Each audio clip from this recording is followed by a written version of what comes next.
Alors, je dirais une nouveauté réelle et entière avec l'apparition des défis techno, qui sont un nouveau podium de prise de parole pour nos CGP, ce qui permet à toutes les fintech et tous les exposants qui ont des solutions technologiques de venir présenter leurs solutions et échanger avec les CGP en direct.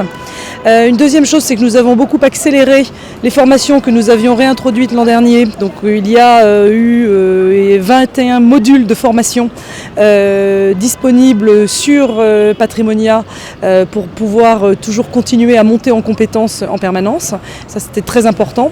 Et puis le dernier point, c'est qu'on a apporté un soin tout particulier au programme cette année avec le recrutement d'une directrice éditoriale qui a donc travaillé à un programme qui nous a permis de voir des salles de conférences extrêmement pleines depuis le début.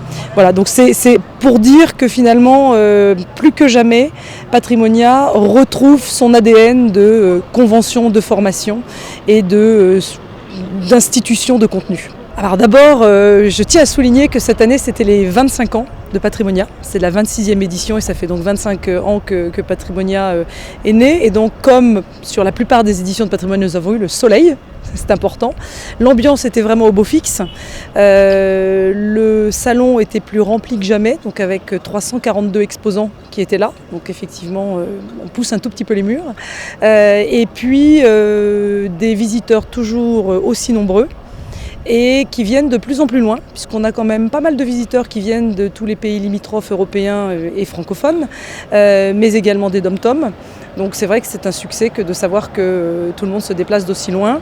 Un plateau d'exposants toujours aussi varié qui essaye de représenter toute l'offre pour les CGP, avec notamment 25% de sociétés immobilières, 40% d'asset managers, et puis ensuite la répartition entre du private equity, de la défiscalisation et de l'assurance bien sûr. Voilà.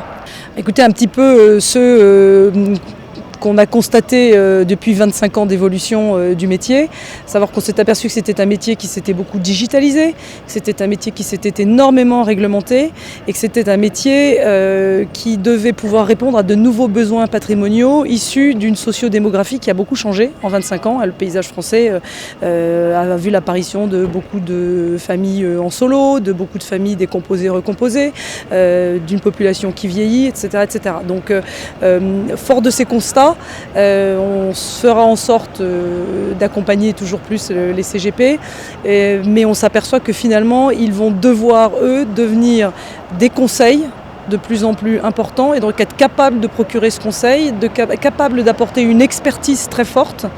Et donc c'est pour ça qu'on continuera sur Patrimonia à se faire fort de leur permettre de se former, de s'informer et de s'inspirer.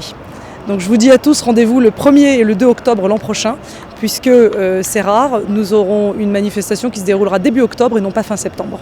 Rendez-vous à tous l'an prochain, merci.